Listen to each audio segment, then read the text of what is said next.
Imagine a life where every day feels like a repeat of the last, where your family relies on you to keep food on the table, where the struggle with menial labour never ends, and your waking hours feel like dreams from which you'll never awaken, working the same shift over and over and then again, all for the purpose of an escape you'll never get to see. This is your life, and no matter how hard you work, it will never change. I suppose some of you may be able to, but then again, that's just the world we live in.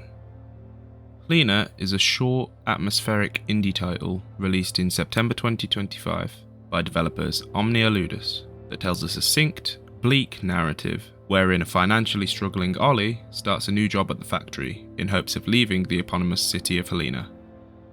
While the gameplay itself is fairly rudimentary, a combination of the gorgeously realised clay world, somber soundtrack and dark themes create a game soaked in a rich, depressing atmosphere that stuck with me after playing. The story, in my opinion, also tells a deeper narrative, and definitely has some overarching themes to be explored, but we'll get to that in just a short while. First, let's dive into the world of Hlina.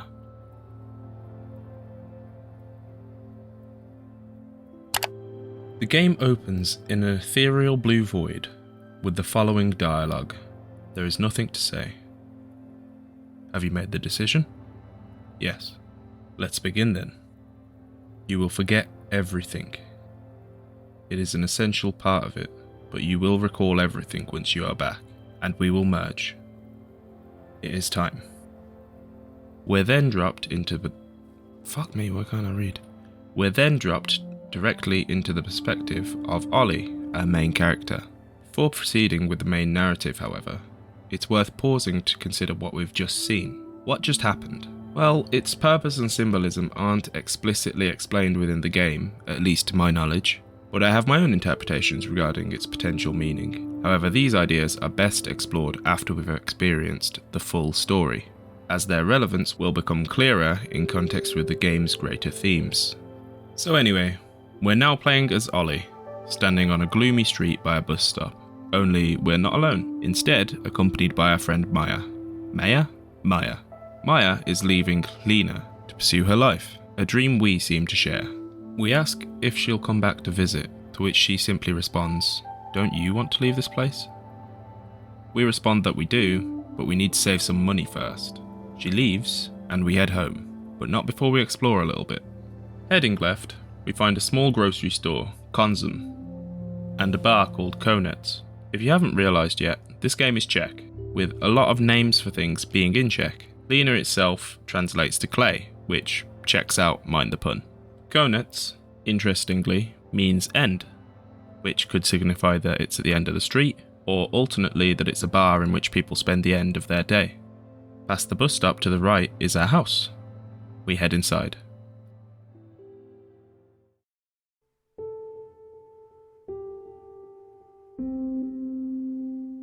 At the beginning of day one, we wake up in our bed.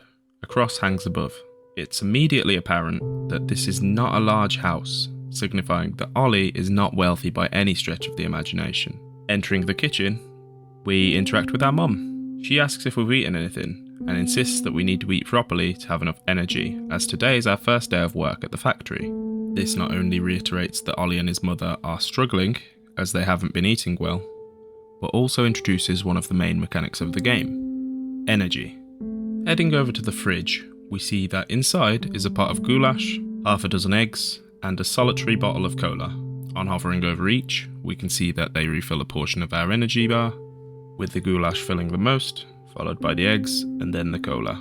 Not being too sure about when we'll be needing energy and how much, we opt for the eggs today. We close the fridge and head out the door.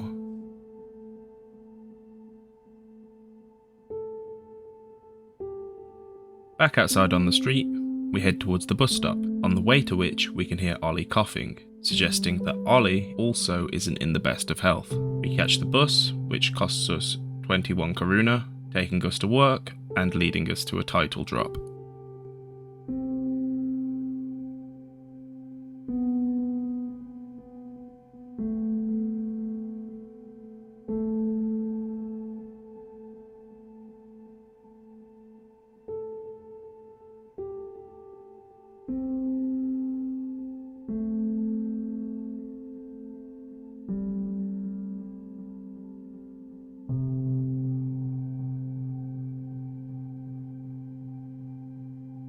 We walk up the hill along the path until we are greeted by the gatekeeper, who essentially breaks down the bare bones of our job here at the factory. Our job is to sort items into boxes, the toilet is in the back, but be quick, and we can get a bonus if we exceed a quota of items sorted. Heading inside, we can see 3 other workers who are at their respective machines, with a vacant spot clearly meant for us at machine number 2. On interacting, we get right to it, sorting shoes, goulash and headstones into their respective boxes. A clock in the corner tracks how long we have until we can leave. We can also see that our energy bar is depleting, and as it does, our vision gets poorer and Ollie struggles to stay awake. This minigame, outside of walking around and talking to people, is pretty much the bulk of the game, and if I'm being honest, is not incredibly thrilling. In fact, it's quite boring. I'd imagine this is by design, however, and is a great example of ludonarrative harmony, demonstrating how mind-numbing and dull this job is for Ollie by literally making the player sit through it. Unless maybe I just hate sorting things. That could also be true. After a short while, Ollie says that he needs the toilet, so we head towards the back. Here we can see that there is indeed a toilet, in addition to an ominous back room with a mysterious red liquid pooling by the door. I wonder what that could be.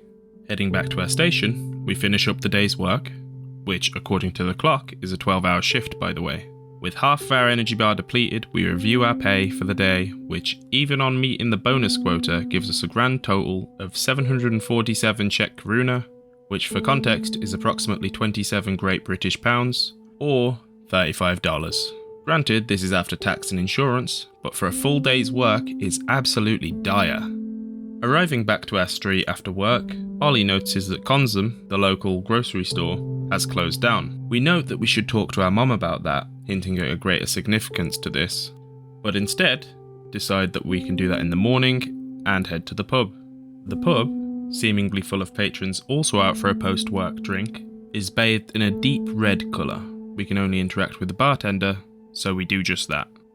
After a quick joke about IDing us, bearing in mind Ollie is always referred to as a boy, Ollie reveals that he frequents the pub and the barman gives him a drink. The barman asks us about working in the factory, each piece of dialogue accompanied by another drink. Ollie laments about how hard his job is. The barman greets this with a stronger drink. 5 drinks later, Ollie is content and heads home, 270 koruna down, with just over 35% of his paycheck for the day spent. It is also worth noting that Ollie is basically running on fumes at this point, with barely any energy left. Thus ends day 1.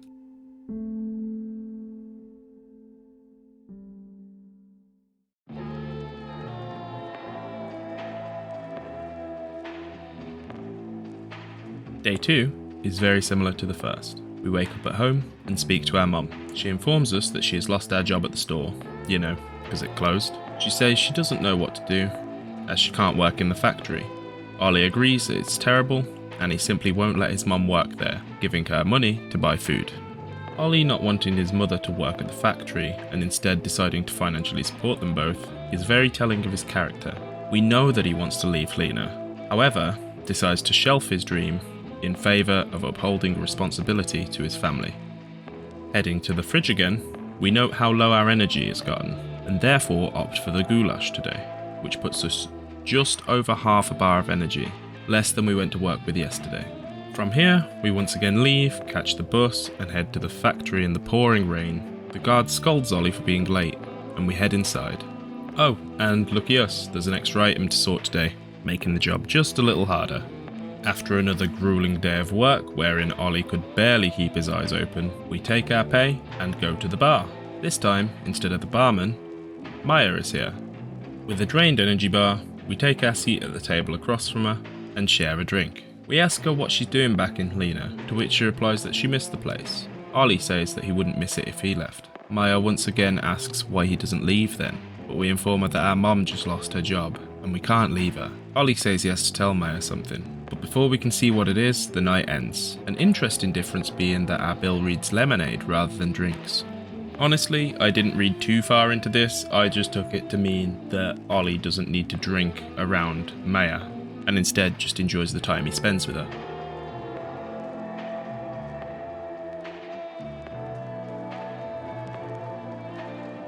On day 3, our mom borrows 200 koruna from us, which Ollie hands over without complaint.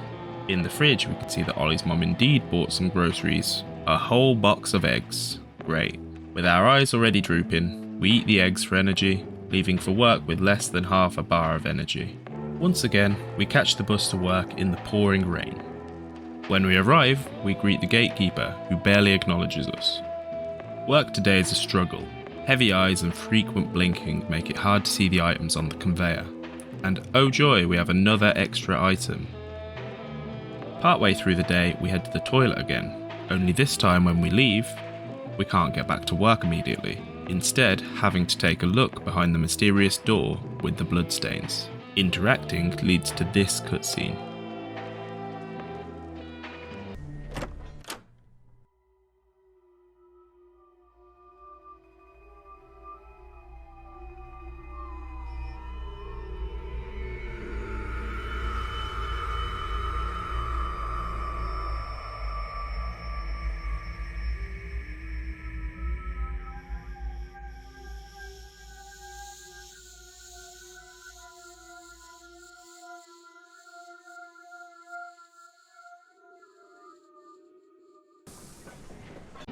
That's right, the factory is using people to make its products.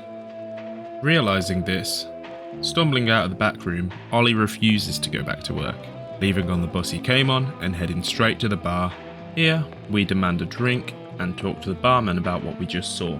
The major revelation of this conversation is that not only does the barman know that the factory uses people for their products, but also that he's actually surprised we didn't already. Ollie calls it horrible, but the barman simply asks what he means, ending the night.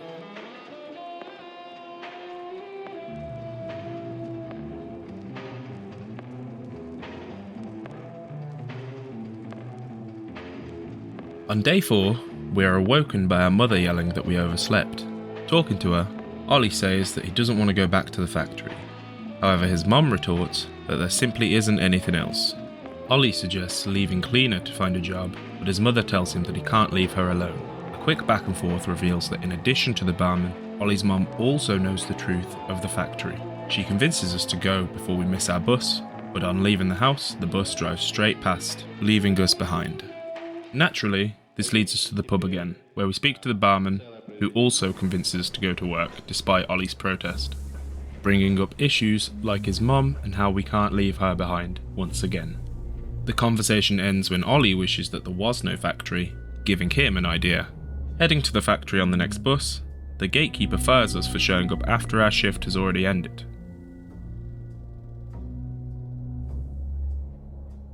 We stick around, however, and break into the factory.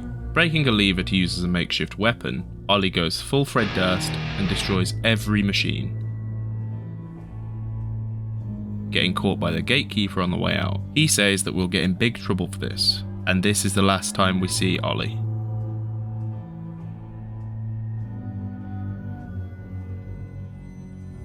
A few days later, we're now playing as Maya, who is looking for Ollie. We try the house, to no avail, and then the pub. Here, the barman confirms that he hasn't seen Ollie in days, and that Ollie owes him money. Tragically, it's here that we find out that Maya actually found Ollie a job, which would finally give Ollie an opportunity to leave Hlina. Maya then gets on the next bus and leaves, maybe for the last time.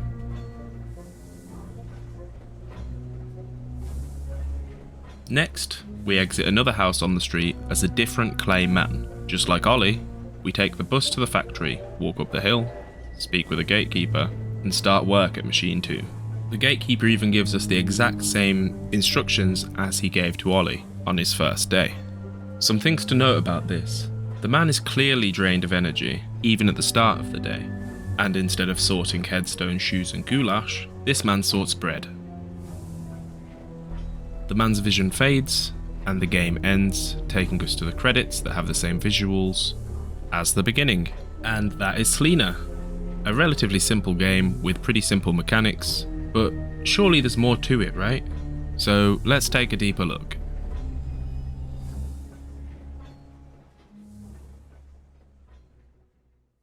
Now, this is just my interpretation of the story, but I believe that the whole narrative of Ollie's time at the factory and its use of people to generate its products is one big metaphor for how capitalism cannibalizes its workers, forcing them to struggle through menial labour jobs only to barely be able to afford basic living costs and necessities like food. I mean, just look at Ollie and his mum. He works 12-hour shifts, and at the end of it, he can barely take home 60% of his paycheck, and then that has to go on food, and essentially that kills his dream of leaving. I don't think the factory's use of people is meant to be literal, mostly due to how nonchalantly the barman and later Ollie's mum react to Ollie's discovery, both seemingly not just aware of it, but surprised that Ollie had only just figured it out. I mean, yes, from a story perspective, it could be literal for the sake of the story, but at the end of the day, I do think it's at least an allegory for that. I also think it's important to point out that Ollie is always referred to as a young boy, whereas the others are adults and perhaps already understand how business is conducted under capitalism. Granted, a factory that uses people to produce goulash, shoes and gravestones, or rather food, clothes and death, is pretty on the nose as far as criticism for capitalism goes. The added details of Ollie and his mother living in a tiny house and barely being able to keep the fridge full definitely help round this theory out. This also explains why when the new worker starts after Ollie disappears, he's sorting bread. The product isn't necessarily meant to be literal, but more a representation of base essentials for living, or dying I guess. Additionally, the fact that once Ollie breaks, he disappears only to be replaced pretty much immediately, is a great example of how little the worker is valued. As for Ollie and his mother's fate, their disappearance leads me to believe that they, or at least Ollie, were fed to the machine, figuratively, becoming just another body in the back room claimed by the job, used for production and profits. The damage to the factory being undone also supports this, as both reduce Ollie's impact as if he was never there to begin with. The real tragedy of the story, in my opinion, is that Ollie had to give up his dreams as a result of the situation he found himself in, stuck working a menial job for minimal pay, and forced to use that pay to support his family, rather than his aspirations to leave the town and make something of himself. Maya, or Maya, however you want to say it, I've used it interchangeably, is an example of everything Ollie wants. She has left the town and is finding success in the outside world, escaping his grim fate. The irony of her finding him an opportunity to get out just a little bit too late is heartbreaking, as in another world, maybe he'd have managed to get away and be happy. Just a side note, I have been referring to Maya as Ollie's friend, rather than speculating as to whether she's a love interest, only because I don't think this aspect of their relationship is important. Instead, she's the opposing force to his mother, encouraging him to follow his dreams. Ollie's mum, on the other hand, is partially responsible for the situation Ollie is in, encouraging Ollie to stay in Hlina, almost emotionally manipulating him to stay and not leave her on her own. Granted, it's not her fault that she lost her job, and ultimately she's just another victim of their situation and the system under which they live. In this way, Ollie's mother and Maya serve diametrically opposing purposes, with the former trying to keep Ollie trapped in his mundane life, and the latter encouraging him to spread his proverbial wings and get away from his current situation. Finally, with the added context of the rest of the game, let's revisit the introduction. What was the meaning of the sequence? At least at face value, I believe the introduction is conceptually rooted in Andy Weir's The Egg, or as some of you may know it, egg theory, wherein it is posited that every human being to ever exist shares one singular soul. The one soul is reincarnated in death, and therefore gets to experience every life throughout history with the fundamental purpose of gaining a complete understanding of life and existence, ultimately ascending to a godlike state of being. The talk of forgetting everything and then recalling it all on return, mentioned in the opening, is very reminiscent of this, as is the imagery of the spherical object or egg that we focus on during the cinematic. Can I offer you a nice egg in this trying time? Yeah, he's got an egg, you might... Thematically, we can approach this from multiple angles, but there are two in particular that I would like to focus on. First, and more in line with the subject matter of Hlina, is the idea of cycles. Much like Oliver's day-to-day life, repeating days seemingly endlessly, the egg theory's reincarnation cycle is a similar fate, albeit on an infinitely larger scale. The cycle of we as protagonist continually being reincarnated, living endless amounts of lives and dying over and over can be seen here as an allegory for the cyclical, often monotonous existence led by people trapped in poverty. For characters like Ollie, each day can feel like a repeat of the last, struggling to get by with no meaningful progress made at the end of it, thereby being trapped in an endless cycle from which there is no escape. Just as the protagonist's lives loop endlessly in the egg, so too does Ollie's, as systemic barriers prevent escape from the exhausting continuity of labour. Taking a moment to look deeper into We as the Egg, its general thesis is that of compassion for your fellow man, as at the end of the day, if we really are one soul living millions upon millions of different lives, every act of kindness or compassion, or alternately hatred or cruelty, is ultimately being inflicted upon oneself. Therefore, to be kind to others is to be kind to yourself. Andy Weir puts it best when the being tells the protagonist, every time you victimize someone, you are victimizing yourself. Every act of kindness you've done to yourself. Every happy and sad moment ever experienced by any human was, or will be, experienced by you. This feeds into the overall themes of how under capitalism many workers are victimized by the pursuit of wealth, where alternately those at the top should perhaps show more compassion for those, and heavy air quotes here, beneath them, as karmically they're only hurting themselves. I think Hlina is a wonderfully crafted game, visually and narratively, and is an atmospherically rich experience with lots to unpack. Truly the highlight of the game, the handcrafted visual style and oppressive atmosphere are incredible. Genuine props to the developers. The music is also very well fitting and helps sell the depressing mood. This game is honestly special and a work of art and should be praised as such. I'm a sucker for claymation, so for me the visuals more than justified the $5.89 price tag. I especially enjoyed the rainy days, atmospherically speaking. On the other hand, I would find it hard to fully endorse this game or recommend it to other people, as even for just under £6, this game takes like 30 minutes to play through and the gameplay itself is not exactly good in a traditional sense. Whether this is by design or not, the fact remains that the gameplay leaves a lot to be desired. I'd love to see an evolution of this game with a similar style and equally rich storytelling, just with a bit more actual content to dive into, I suppose. That said, that's my only real critique, and if you want a short, eerie, horror-adjacent experience, I would wholeheartedly recommend this game. I'd love to see what this developer makes next. So what do you guys think? Do you agree with my overall thesis? Do you have a different interpretation? If so, let me know down below. I'd love to hear what you guys took away from the game. I also just want to say a disclaimer that I am by no means a political expert or an analytical expert when it comes to games or literature or media. I'm still new to it, so if my analysis leaves anything to be desired, don't judge me too harshly, please. With that said, thank you all for watching, and hopefully I'll see you next time. See you later.